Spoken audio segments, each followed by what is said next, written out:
जिसके अंदर सेवा करने का भाव है वो लड़कर झगड़कर अपनी बात रखकर समाधान ले आता है। फरीदाबाद में बहुत सारे काम हुए हैं। लोगों को प्रताड़ित करना, फर्जी मुकदमे लदवाना, प्रताड़ित करके जमीन कब्जा कराना, ये सब काम था। उसने वो काम किया। आप देख रहे हैं सत्यमेव टाइम्स और मैं हूं आपके साथ हर्षिता मिश्रा। यूपी विधानसभा चुनाव की तारीखों का ऐलान अभी भले ही नहीं हुआ हो, पर सत्तारूढ़ दल भाजपा समेत पूरा विपक्ष यूपी में खुद को सरकार बनाने का दावा कर रही है। यूपी चुनाव के पहले फिलहाल बयानबाजी का दौर चल पड़ा है। सभी पार्टियों के नेता एक दूसरे पर आरोप प्रत्यारोप लगाकर खुद के पक्ष में माहौल बना रहे हैं।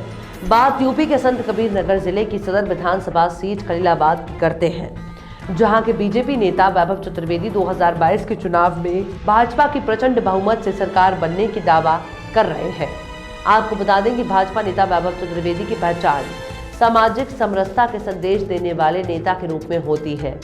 दावे उन्हीं की जुबानी जानने के लिए हमारी टीम जब उनके NH 28 नेदुला चौराहे पर स्थित कैंप कार्यालय पहुंची, तब उन्होंने यूपी चुनाव को लेकर दावा किया कि इस बार दोबारा भाजपा 350 प्लस सीट लाकर प्रदेश में प्रचंड बहुमत की सरकार बनाने जा रही है। सदर विधानसभा सीट के लिए खुद की दावेदारी को लेकर बीते वर्षों में खुद के ऊपर लगे आरोपों को लेकर उन्होंने क्या कुछ कहा।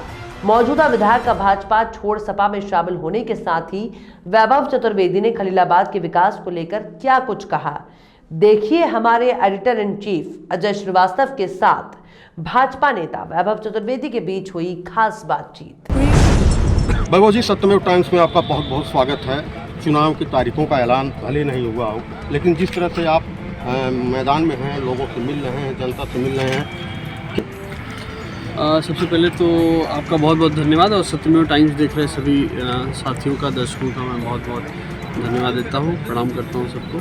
निश्चित रूप से 2022 उत्तर प्रदेश का इलेक्शन है और पूरे उत्तर प्रदेश में, पूरे पूर्वांचल में फिर से भारतीय जनता पार्टी की पूर्ण बहुमत की प्रचंड कमल खिलने जा रहा है, फिर से सरकार बनने जा रही है। बेस क्या होंगे चुनाव में दोबारा सत्ता हासिल करने के लिए? भाजपा के पास है कि विपक्ष बार बार आरोप लगा रहा है कि प्रदेश का विकास नहीं हुआ? विपक्ष का काम है आरोप लगाना, पर विकास नहीं हुआ है ये अगर आप निकल रहे हैं, बाहर जा रहे हैं, टहल रहे हैं, घूम रहे हैं, आप बैठ रहे हैं, देख रहे हैं, तो विकास हुआ है। लोग जान रहे हैं, लोग चर्चा कर रहे हैं, लोग इस विषय में बात कर रहे हैं।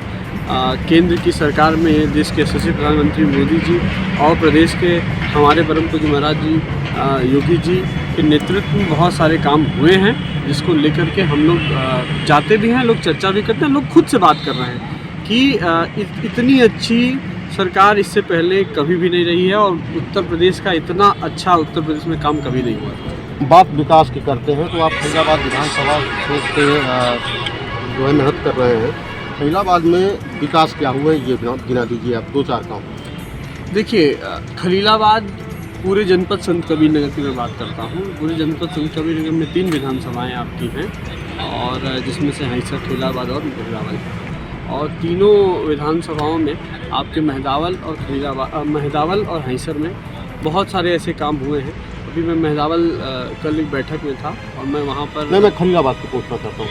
खलीलाबाद में बहुत सारे काम हुए हैं, पर ठीक है, खलीलाबाद की स्थिति कुछ एक व्यक्ति विशेष के नाते थोड़ी डैमेज रही है। इस बात को मुझे स्वीकारने में कहीं कोई वो नहीं है, गुरेज नहीं है। खलीलाबाद की स्थिति दयनीय थी, पर बाकी उत्तर प्रदेश में भारतीय जनता पार्टी की सरकार में बहुत सारे काम हुए। समूचे उत्तर प्रदेश में विकास विस्तार बहुत अच्छा हुआ है। गांव में 22 घंटे से अधिक बिजली मिल रही है, राशन मुफ्त मिल रहा है, शिक्षा हर जगह, एक जनपद एक मेडिकल कॉलेज की योजना के तहत बहुत सारे जनपदों में मेडिकल कॉलेज खुल चुके हैं। आपके गोरखपुर में फर्टिलाइज़र आ चुका है, एम्स की सुविधा दी गई है। तो ऐसे अनगिनत काम है जिसको लेकर के हम जो हैं और उत्तर प्रदेश में फिर से भारतीय जनता पार्टी की सरकार हम बना रहे हैं। लगातार आप लोगों को बीच जाकर के सामाजिक सहयोग भी कर रहे हैं, पार्टी को मजबूत बनाने में भी जुटे हुए हैं। क्या इरादा है आपका? क्या विधानसभा लड़ने का इरादा है आपका? देखिए, मैं भारतीय जनता पार्टी का एक सामान्य सा कार्यकर्ता हूँ और जहाँ भी काम मुझे दिया जा रहा है मैं उस काम में सहभागी बन करके उस काम को अच्छे से करने का प्रयास कर रहा हूँ। बाकी हमारे प्रदेश का यशस्वी नेतृत्व, हमारे केंद्र का यशस्वी नेतृत्व जो आदेश करें उसका आदेश करता। एक समय काफ़ी आप लाइमलाइट में आए थे, आपके ऊपर तमाम सारे आरोप लगे थे कि आप शराब की तस्करी करते हैं। फर्जी नर्सिंग कॉलेज का मामला सामने आया था, इस मामले पर क्या कहेंगे आप? देखिए, इस मामले में मैंने कई बार कई चैनलों पर इंटरव्यू के माध्यम से कई बार मैंने इस चीज़ को बहुत स्पष्ट रूप से दिखाया है कि एक व्यक्ति द्वारा ये सब षड्यंत्र रचा गया और उसने अपने पूरे दमखम शासन प्रशासन का पूरा उपयोग करके उस षड्यंत्र में उलझाने का प्रयास किया। पर वो कहते हैं ना कि जो है कितना भी आप प्रयास कर लीजिए पर जो सच्चाई है वो दबती नहीं है, और न्यायालय से पुलिस प्रशासन से हर जगह से क्लीन चिट मिली होनी चाहिए। और इसको मैंने कई बार भी चैनलों पर भी और हर जगह इंटरव्यू में बताया भी है, दिखाया भी है।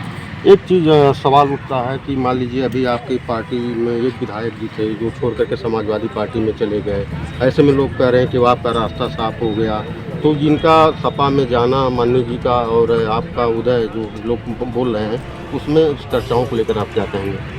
नहीं, देखिए, फिर मैं आपसे कहता हूँ कि मैं भारतीय जनता पार्टी का एक सामान्य सा कार्यकर्ता हूँ और जहाँ भी पार्टी मुझे लगाएगी मैं रहूँगा। जो भी हमारे केंद्र और राज्य की यशस्वी नेतृत्व का जो भी निर्णय होगा उसका हम लोग पालन करेंगे। रही बात जिनकी आप बात कर रहे हैं कि भाजपा से सपा में गए हैं, वो और जो भी उनके आरोप आपके द्वारा जो भी बताए गए कि लगाए गए हैं कि 5 साल भ्रष्टाचार का बोलबाला रहा है, कोई काम नहीं हुआ है, या उनके द्वारा तमाम लोगों से संपर्क किया गया पर कोई सुनवाई नहीं हुई, तो मेरा छोटा सा एक प्रश्न है जो मैं आपसे आपके माध्यम से पूछ लेता हूँ कि जब तक 4.5 साल तक थे, जब तक माननीय जी के रूप में स्थापित थे, तब तक सारा काम हुआ, जिसको चाहे उसको मारा गया, जिसको चाहे उसको पीटा गया, जहाँ ज़मीन चाहे वहाँ कब्जा हुआ, तब तक तो सबकी सुनवाई हुई, सारे सरकारें सुनी, सारा प्रशासन सुना आपका, और आज नहीं सुन रहा है। ये निर्णय अगर लेना था आपको, अगर सुनवाई नहीं तो 4 महीना 6 महीना 1 साल 2 साल में ले लिए होते। 4.5 साल का समय क्यों लग गया ये सोचने में? तो ये सब बातें नहीं है। जो सक्षम व्यक्ति है, जो प्रतिभावान व्यक्ति है, जिसके अंदर सेवा करने का भाव है, वो लड़ कर झगड़ कर अपनी बात रख कर सदन में अपनी आवाज़ उठा करके मंत्री को, माननीय मुख्यमंत्री जी से मिल करके अपनी बात रख करके और उस समस्या का संज्ञान दिला करके समाधान ले आता है। मैं यही बात करता हूँ। बगल में मेहदावल सीट है, बगल में हैसर की सीट है। मेहदावल में बस अड्डे का निर्माण बहुत अच्छा हुआ। मेहदावल में शिक्षा के क्षेत्र में बहुत शानदार काम हुए। इतने सारे इंटर कॉलेज, पॉलिटेक्निक कॉलेज का निर्माण किया गया। मेहदावल में ऑक्सीजन प्लांट लगाया गया। मेहदावल में सड़कों का जाल बिछाया गया और बहुत सारी सड़कें जो एकदम जिसकी उम्मीद नहीं थी कई सरकारों में 2017 और 2012 में कभी बनी नहीं थी सड़कें, वो भी आज तेज़ रफ्तार से काम हो रहा है।